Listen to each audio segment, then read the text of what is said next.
সম্মানিত অতিথিবৃন্দ, প্রিয় ছাত্রছাত্রী ভাই বোনেরা, সাংবাদিক বন্ধুগণ, আসসালামু আলাইকুম রহমতুল্লাহ।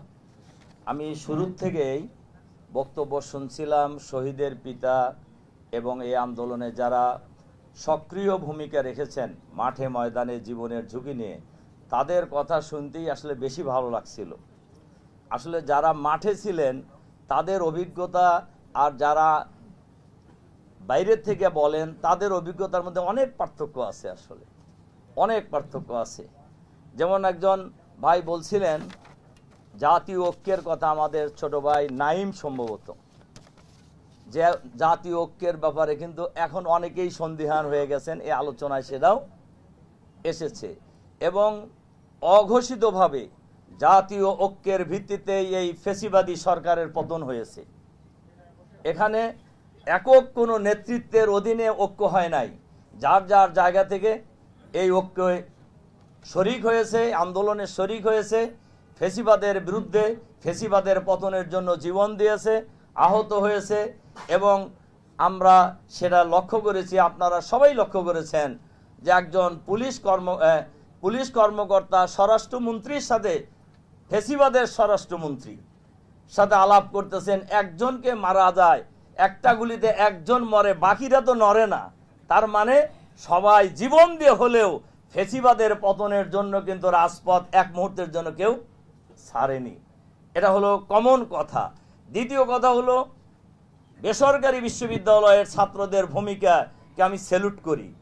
আপনারা লক্ষ্য করেছেন মাঝখানে যখন কোর্টের মাধ্যমে কোটা সংস্কার আন্দোলনের একটা পরিসমাপ্তি যে ফর্মেই হোক হলো, এবং মন্ত্রী এমপিদের যে নাটকের দামা চলতেছিল, সেই সময়ে কিন্তু তখন কিন্তু অনেকেই ধারণা করছিলেন তাহলে কি এবারের আন্দোলনে কি আবার শেষ মুহূর্তে এসে কি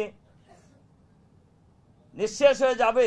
কিন্তু সেই সময়ে কিন্তু বেসরকারি বিশ্ববিদ্যালয়, বিশেষ করে নর্থ সাউথ, ব্রাক, এরপরে কি বলে আপনার ইস্ট ওয়েস্ট সহ সকল বেসরকারি বিশ্ববিদ্যালয়ের ছাত্ররাই কিন্তু ঐতিহাসিক ভূমিকা পালন করে এই আন্দোলনকে নতুন মাত্রা যোগ করেছিল কিন্তু ওই সময়।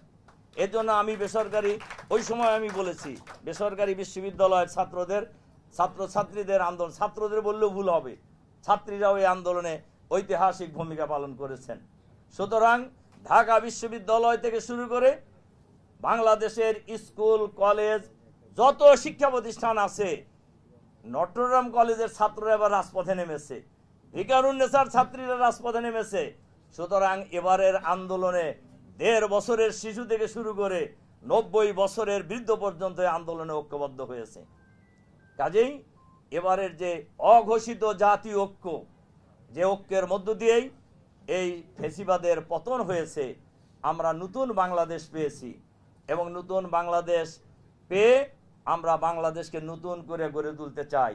কিন্তু আজকে একজন শহীদের বাবা বলছিলেন আমার ছেলে মারা গেছে। আমি বলি নো, আপনার ছেলে মারা যায় নাই। শহীদরা কোনোদিন মরে না, শহীদরা মরে না, শহীদরা জীবিত। এটা কোরআনের বক্তব্য।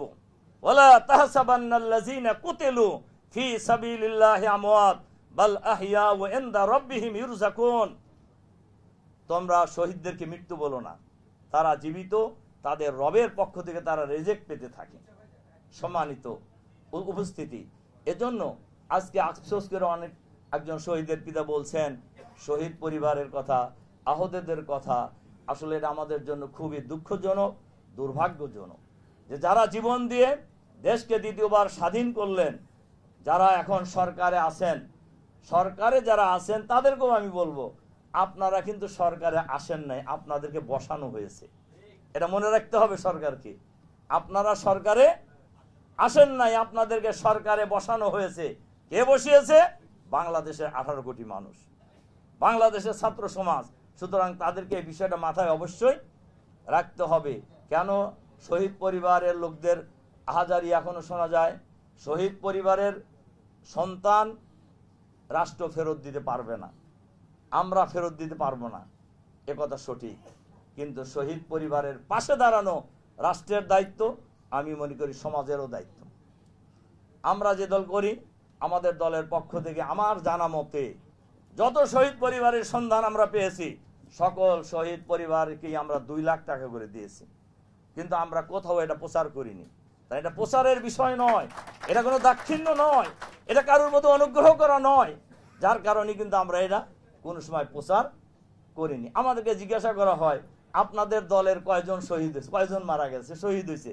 আমরা বলি এই শহীদরা কোনো দলীয় নয়, এটা জাতীয় সম্পদ। এ প্রত্যেক শহীদ পরিবারকেই এই জাতি স্যালুট করে, কারণ তাদের জীবনের বিনিময়ে আমরা এই স্বাধীনতা পেয়েছি। সুতরাং এই অন্তর্বর্তীকালীন সরকারের কাছে আমরা আহ্বান জানাবো, প্রত্যেক শহীদ পরিবার থেকে কমপক্ষে একজনকে সরকারি চাকরিতে নিযুক্ত করতে হবে। 2, যারা আহত হয়েছেন, আহতরা আজকে এখনো কাতরাচ্ছে। আপনারা জানেন আহত হয়েছে ছাত্ররা, রিক্সাওয়ালা, ঠেলাওয়ালা, শ্রমিক, কৃষক, সকল শ্রেণীর মানুষই কিন্তু আহতদের তালিকায় আছে। আমরা বলবো সরকারের কাছে প্রত্যেক আহত পরিবারকে মর্যাদার সাথে পুনর্বাসনের জন্য কার্যকর উদ্যোগ গ্রহণ করা হোক, তাহলে আর এই শহীদ পরিবার এবং আহত পরিবারের লোকেরা নিগৃহীত থাকবে না। এর পাশাপাশি আমি আবারও বলবো, এই স্বাধীনতাকে যদি অর্থবহ করতে হয়, আমাদের ব্যারিস্টার ফুয়াদ সুন্দরভাবে বলেছেন অতীতের স্বাধীনতাগুলি কেন ব্যর্থ হয়েছে। আমি বলবো এবারের স্বাধীনতাকে যদি অর্থবহ করতে হয়, তাহলে জাতীয় ঐক্যের কোনো বিকল্প নেই, এবং সেই ঐক্য হবে নিঃস্বার্থভাবে, সেই ঐক্য হবে নিঃস্বার্থভাবে। কারণ এই বিপ্লব যদি ব্যর্থ হয়, এই গণঅভ্যুত্থান যদি ব্যর্থ হয়, তাহলে বাংলাদেশ ব্যর্থ হবে। আমরা বাংলাদেশকে ব্যর্থ হইতে দিব না ইনশাআল্লাহ। কাজেই ছাত্র ছাত্রী ভাই বোনদেরকে, এদেশের সকল সচেতন মানুষকে সজাগ থাকতে হবে, যাতে করে আমাদের এই বিপ্লব, আমাদের এই অভ্যুত্থানকে যেন কেউ ব্যর্থ করতে না পারে। যতই ষড়যন্ত্র থাকুক, সকল ষড়যন্ত্রের বিরুদ্ধেই রুখে দাঁড়াতে হবে। এখনো সরকারের মধ্যে, অফিসে, আদালতে ফেসিবাদের দোসরদের অবস্থান রয়েছে, এদেরকে পরিবর্তন করতে হবে এবং বঞ্চিতদেরকে, সৎ দক্ষ যোগ্য কর্মকর্তাদেরকে যথাযথ স্থানে বসিয়ে আমরা এই বিপ্লবকে অর্থবহ করব আগামী দিনে ইনশাআল্লাহ। এই বিপ্লব সফল হোক, এই প্রত্যাশা রেখেই আমি আমার সংক্ষিপ্ত কথা এখানে শেষ করছি। আল্লাহ হাফেজ। আসসালামু আলাইকুম ওয়া রাহমাতুল্লাহি ওয়া বারাকাতুহু।